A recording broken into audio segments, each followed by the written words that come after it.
Today, I know that I seem to be standing alone on this great platform, just as I seem to be alone in the cockpit of the Friendship 7 spacecraft. But I'm not. There were with me then and with me now thousands of Americans and many hundreds of citizens of many countries around the world who contributed to this truly international undertaking voluntarily and in a spirit of cooperation and understanding. As our knowledge of this universe in which we live increases, may God grant us the wisdom and guidance to use it wisely.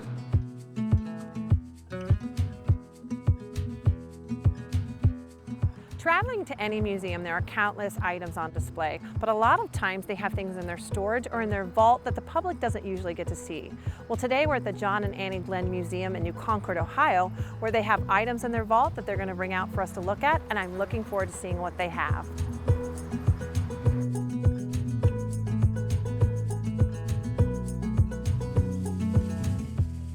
Well, hi, Hope. Hi, welcome to the John and Annie Glenn Museum. Well, thank you so much for inviting me to look at some of the items you have here. But before we take the tour, can you tell me a little bit more about this house? Yeah, so originally the house wasn't in this position. They've actually moved it twice. When John was 2 years old, his dad built it about a mile east of here, above an S bridge. Then when they widened Route 40 in the 40s, they moved it to sit on 83.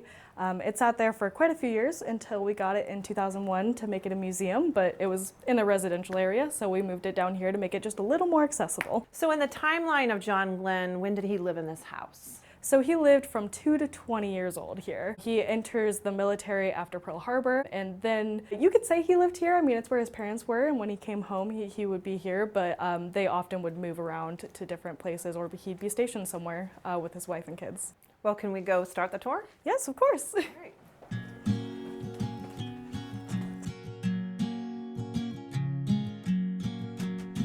So welcome to the master bedroom. So this is where Mr. and Mrs. Glenn would stay, John's parents. And the few things I want to show you in here, Mrs. Glenn's rocker.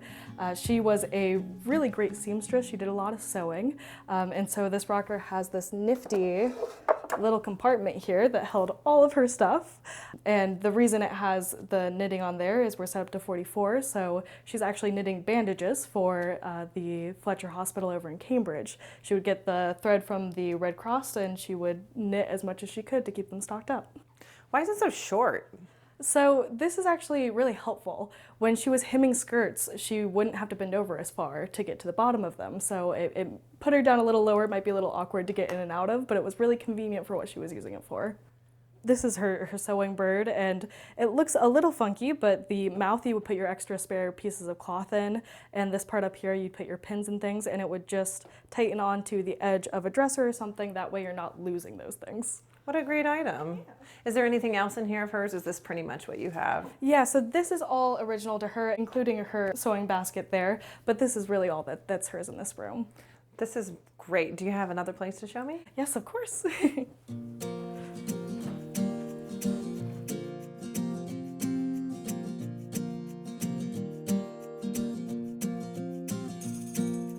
So now we're in John Glenn's Boyhood bedroom. There are quite a few interesting things in this room, first of which is the typewriter there.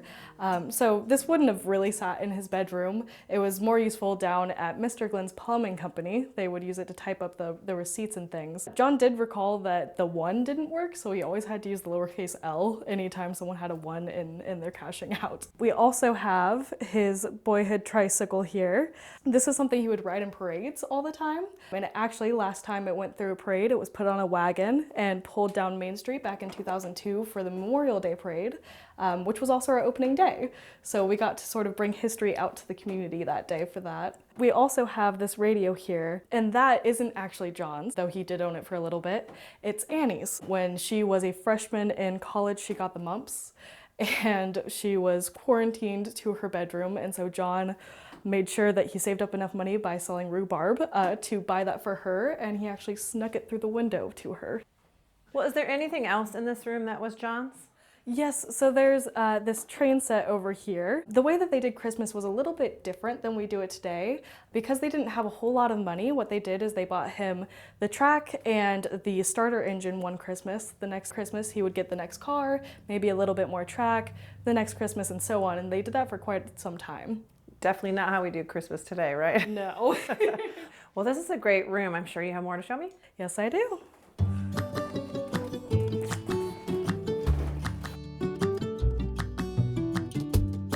So this is our Annie gallery. It's the newest gallery in the museum. This was our COVID project, but we do have her wedding dress here and his marine blues that he wore.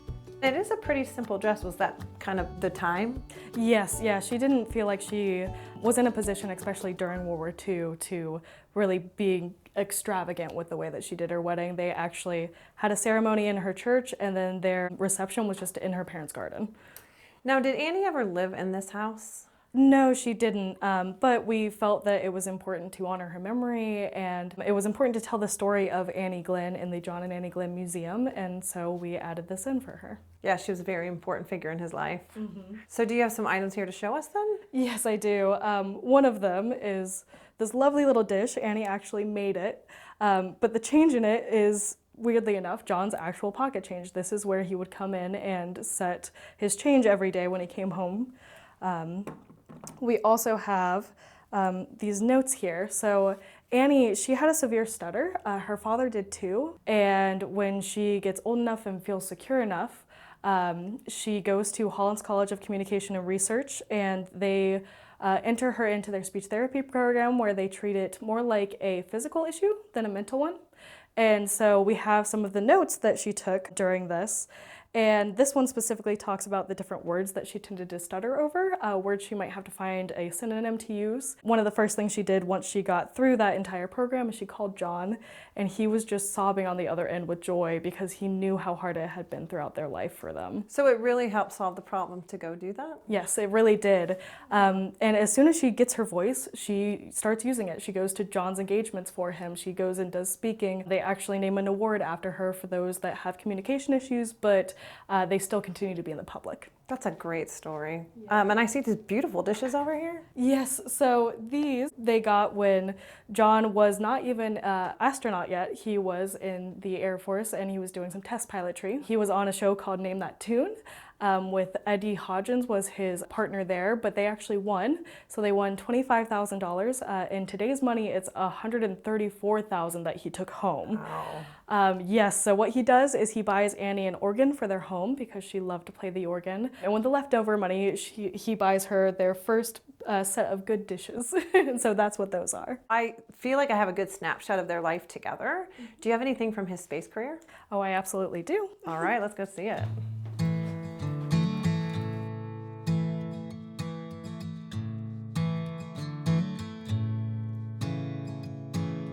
So this is many of our rooms that feature John's space career and what he did. This here is not, unfortunately, the suit that he took into space, but it is the one he changed into when he came back. So he ends up splashing down into the Atlantic sort of as a cushion to get him back into Earth. When he gets helicoptered out and onto a boat, he changes into this. He did get to choose his footwear, and though those might look really familiar, they look a lot like Converse. They're actually a different brand called Randy Pedix.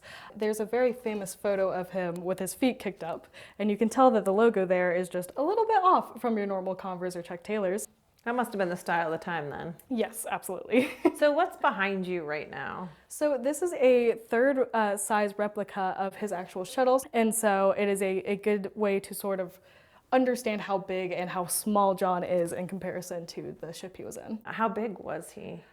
So he was 5'11". To be a Mercury astronaut, you had to be taller than 5'7", but shorter than 6 foot, so that you could actually fit in the capsule. So he just barely squeaked by with that 5'11". That's amazing that he fit in that. Mm-hmm. So this is sort of a representation of the items that the public does get to see, but do you have anything in your vault that you could show us? Yes, let's go. All right.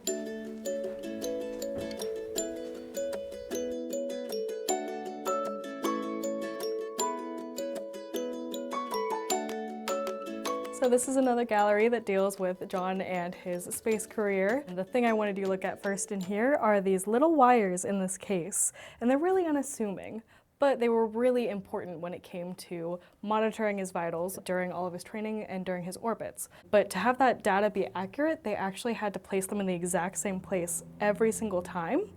And so what they did is they tattooed little dots onto John as to where they went. When we first opened, John came to a volunteer luncheon, and someone even asked him if he still had those tattoos. He said he absolutely did. So they lasted. They were the only ones he had. He didn't have I Love Annie or anything, but just those dots. That's a really interesting story. And now I see a globe here. Can you tell me a little bit about that? Yes, so this is the thing that we pulled out of our vault for you. And what it is it's a globe that's marked with his 3 orbits. John, or a colleague of his, marked it so that his family here in New Concord would know where he was and be able to visualize where he was when he was orbiting. The really nifty thing about this globe is his takeoff and touchdown points are really accurate. So they sort of knew ahead of time where he was really going to land, and they marked that pretty well. How did you get a hold of this piece? So this was donated by the Glenn family, along with a lot of those original pieces that we have from them. Other pieces we have in the museum were just the community coming together to support us. Some came from Ohio History Connections, just from all around. So you talked about how the community has also donated these things. Do you have items that you're still looking for in your collection? Yeah, we're happy to take anything that anyone's willing to donate to us. We do have tons of newspapers and signatures, but if you have a physical item from John or his life, that is always really helpful. We're happy to add things into our exhibits. Now, you're obviously open to the public to look at the museum, but what are some other events that you do in the community?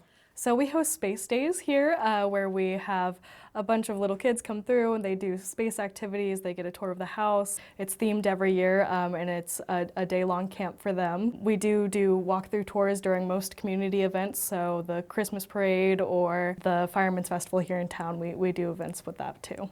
Now, why is it so important, do you think, to sort of hold the legacy of John Glenn here? John had a major impact in a lot of Americans' lives, and honestly on the foundation of America itself being built up during the space race. Every time I hear a volunteer come through and they tell a story of how he impacted their life, he was kind to them, made them feel good as a person, that's what we want to do here, is continue that legacy of his kindness. Well, thank you so much, Hope, for showing us around the museum and bringing something out of your vault. I hope people come for themselves to see all the great items that you have. Yeah, and thank you for coming. I hope you get a chance to come back through.